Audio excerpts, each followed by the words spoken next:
नमस्कार। The Uttarakhand news में आपका स्वागत है। सीमांत सहित जनपदों की मुख्य खबरों में गंगोलीहाट विकासखंड के ग्राम पंचायत जरमाल गांव में कुटगाड़ी माता एफपीओ द्वारा एक जागरूकता बैठक आयोजित की गई, जिसमें महिला सदस्यों को मशरूम उत्पादन, मधुमक्खी पालन और फूलों की खेती जैसी आजीविका बढ़ाने वाली गतिविधियों की विस्तृत जानकारी दी गई।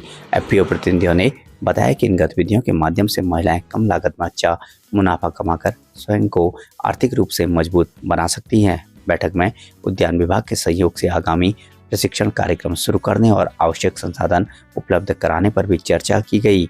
इस दौरान एफपीओ द्वारा महिलाओं को सब्जियों के बीज वितरित किए गए। महिलाओं ने इस पहल की सराहना करते हुए कहा कि ऐसे प्रयास गांव में रोजगार बढ़ाने और आत्मनिर्भरता को प्रोत्साहित करने में महत्वपूर्ण भूमिका निभाते हैं। बिहार विधानसभा चुनाव में भाजपा समर्थित एनडीए की जीत से पिथौरागढ़ और गंगोलीहाट में भाजपा कार्यकर्ताओं ने जोरदार उत्सव मनाया। पिथौरागढ़ के सिलताम तिराहे पर दर्जा मंत्री गणेश भंडारी और जिलाध्यक्ष गिरीश जोशी के नेतृत्व में कार्यकर्ताओं ने आतिशबाजी की और एक दूसरे को मिठाई खिलाकर खुशी व्यक्त की। खुशी व्यक्त करने वालों में जिला पंचायत अध्यक्ष जितेंद्र प्रसाद, नगर निगम मेयर कल्पना देवलाल, जिला प्रभारी गोविंद पिलकवाल, जिला से प्रभारी निर्मल मेहरा, प्रदेश मंत्री दीपिका बोरा, जिला महामंत्री इंद्र लुंटी सहित कई पदाधिकारी मौजूद थे। इधर गंगोलीहाट में भी मुख्य चौराहे पर कार्यकर्ताओं ने आतिशबाजी और मिष्ठान वितरण कर जीत का जश्न मनाया। इस अवसर पर रमेश बोरा, दर्पण कुमार, बसंत लाल शाह, मुकेश जोशी, नीरज पंत, निहाल नेकी सहित दर्जनों भाजपाई कार्यकर्ता शामिल थे। देश के प्रथम प्रधानमंत्री पंडित जवाहरलाल नेहरू का जन्मदिवस बाल दिवस के रूप में सीमांत जनपद पिथौरागढ़ में उत्साहपूर्वक मनाया गया। जनपद के विभिन्न विद्यालयों में बच्चों के लिए रंगारंग कार्यक्रम और प्रतियोगिताएं आयोजित हुई। गंगोत्री गर्ब्याल राजकीय बालिका इंटर कॉलेज में घनश्यामबली चाइल्ड वेलफेयर सोसाइटी द्वारा नशा मुक्ति पर भाषण प्रतियोगिता आयोजित की गई। कार्यक्रम का शुभारंभ प्रधानाचार्य हंसा धामी सहित स्टाफ द्वारा किया गया। इस दौरान बाल कल्याण सदस्य प्रेमा ने बच्चों को नशा मुक्ति की शपथ दिलाई। संस्थाध्यक्ष अजय ओली ने कहा कि इस कार्यक्रम का उद्देश्य बच्चों में जागरूकता बढ़ाना है। पीएम श्री राजकीय इंटर कॉलेज एसटीएस में नेहरू जी की प्रतिमा पर पुष्प अर्पित कर कार्यक्रम की शुरुआत की गई। प्रधानाचार्य पुष्पराज भट्ट ने बच्चों को बाल दिवस की शुभकामनाएं देते हुए उनकी प्रतिभा निखारने के लिए खेल एवं सांस्कृतिक गतिविधियों को आवश्यक बताया। विद्यालय में विभिन्न प्रतियोगिता में उत्कृष्ट प्रदर्शन करने वाले विद्यार्थियों को सम्मानित किया गया। पंडित जवाहरलाल नेहरू की जयंती बाल दिवस टकाना विद्यालय में उत्साहपूर्वक मनाया गया।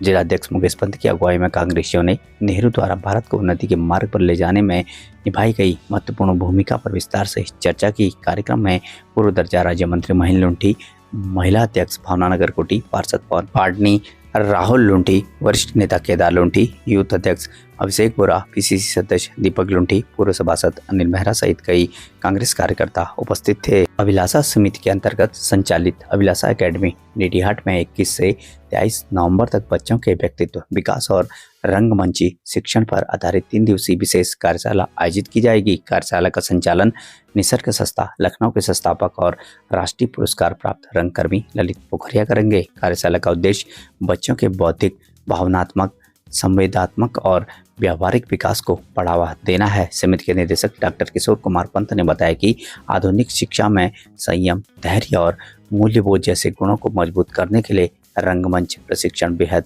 उपयोगी है। कार्यशाला बच्चों में आत्मविश्वास, जिज्ञासा और सीखने की इच्छा को प्रोत्साहित करेगी। साथ ही अभिभावकों और शिक्षकों को भी शिक्षा के वास्तविक मूल्यों को समझने में मदद देगी। पिथौरागढ़ के न्यू बिरसिया स्कूल के सांस्कृतिक समारोह में बतौर मुख्य अतिथि जिला विधिक सेवा प्राधिकरण सचिव मंजू देवी ने कहा कि विद्यार्थियों को सामान्य कानूनी जानकारी और विभिन्न हेल्पलाइनों की जानकारी देना बेहद आवश्यक है। उन्होंने बच्चों को नशे से दूर रहने, कानूनों की जानकारी रखने और आवश्यकता पड़ने पर हेल्पलाइन का उपयोग करने की सलाह दी। विशिष्ट अतिथि यूथ कांग्रेस के राष्ट्रीय सचिव प्रसेंद्र मेहर ने विद्यार्थी जीवन को सबसे महत्वपूर्ण बताते हुए लक्ष्य पर फोकस बनाए रखने की प्रेरणा दी। कार्यक्रम में मेधावी विद्यार्थियों को सम्मानित किया गया। विद्यालय निदेशक भुवन बागुनी ने अतिथियों का स्वागत किया और प्रधानाचार्य मीनाक्षी बिष्ट ने सभी का आभार व्यक्त किया। बच्चों ने विभिन्न सांस्कृतिक प्रस्तुतियां दी। देहरादून के बसंत विहार क्षेत्र में ई रिक्शा से बच्ची को टक्कर लगने के बाद हुए विवाद में ई रिक्शा चालक की पीट कर हत्या कर दी गई थी। पुलिस ने घटना के मुख्य आरोपी को गिरफ्तार कर जेल भेज दिया। जांच के दौरान पता चला कि मृतक अपने परिवार का इकलौता कमाने वाला सदस्य था और उसके निधन के बाद परिवार आर्थिक संकट में है, जिसे देखते हुए वसंत विहार थाने के अधिकारियों और कर्मचारियों ने आपस में धनराशि एकत्र कर पीड़ित परिवार को सहायता प्रदान की। पुलिसकर्मियों ने जरूरत पड़ने पर भविष्य में भी मदद का आश्वासन दिया है।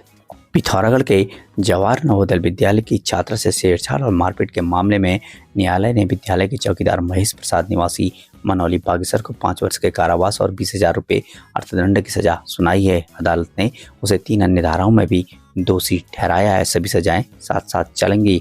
अभियोजन पक्ष के मुताबिक अगस्त 2024 में पीड़िता की माता ने पुलिस में रिपोर्ट दी थी कि शराब के नशे में धुत चौकीदार ने उनकी बेटी से छेड़छाड़ की और लोहे की रॉड से उसके पैर चोट पहुंचाई।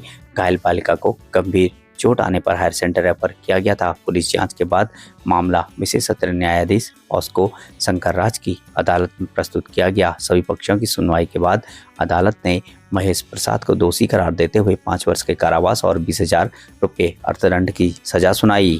पिथौरागढ़ के जौलजीबी मेले के उद्घाटन में विधायक हरीश धामी ने मुनस्यारी क्षेत्र के विकास योजनाओं में बड़े पैमाने पर भ्रष्टाचार का आरोप लगाया है। उन्होंने दावा किया कि 80-80 लाख की योजनाओं में केवल 2 से 10 लाख रुपए ही खर्चे हुए हैं, बाकी राशि भ्रष्टाचार में डूब गई। धामी ने कहा कि उन्होंने यह मुद्दा विधानसभा में भी उठाया था और मुख्यमंत्री पुष्कर सिंह धामी ने डीएम को जांच के निर्देश दिए हैं। विधायक धामी ने चेतावनी दी कि यदि भ्रष्टाचार की निष्पक्ष जांच नहीं हुई तो वे विधानसभा में आमरण अनशन करेंगे और आत्मदाह तक करने को मजबूर होंगे। उन्होंने कहा कि माननीय मुख्यमंत्री जी, पहले उद्घाटन किया, मैं उनका बहुत बहुत स्वागत करता हूँ और ऐतिहासिक मेला है, लेकिन मुख्यमंत्री जी ने पैसा देने में कोई कंजूसी नहीं किया। जितने भी ट्रैक रोडों की बात हो रही है या जितने भी कार्यों की बात हो रही है, कम से कम मुख्यमंत्री की घोषणा से 50 से 60 योजनाएं हैं जो 80-80 लाख की है, लेकिन धरातल पे 5 लाख 2 लाख से 10 लाख तक ही यूज हुआ है, बाकी सारा भ्रष्टाचार की भेंट चढ़ी है। मैंने इससे पहले विधानसभा में इस मामले को रखा था। आज फिर मुख्यमंत्री जी ने जिलाधिकारी को निर्देशित किया है। मेरा ये मानना है, सबसे पहले तो उस जांच कमेटी में जो टेक्निकली यही था, उसको वापस उसके मूल पे भेजा जाए मुनस्यारी ब्लॉक में, और उसको तब तक ना हटाया जाए जब तक ये जांच कंप्लीट ना हो। और मैं सीधे तौर पर मैंने कहा भी इस ऐतिहासिक जौलजीबी मेले में, अगर इसकी जाँच नहीं हुई तो मैं विधानसभा में पहले आमरण अनशन करूँगा, उसके बाद नहीं तो आत्मदाह करूँगा। लेकिन मैं इन भ्रष्टाचारियों को, ये अंडल मंडल कमंडल जो है भ्रष्टाचार फैला रहे हैं, इनको बख्शूंगा नहीं। तो उत्तराखंड न्यूज चैनल को सब्सक्राइब जरूर करें, वीडियो को लाइक जरूर करें एवं शेयर जरूर करें। धन्यवाद।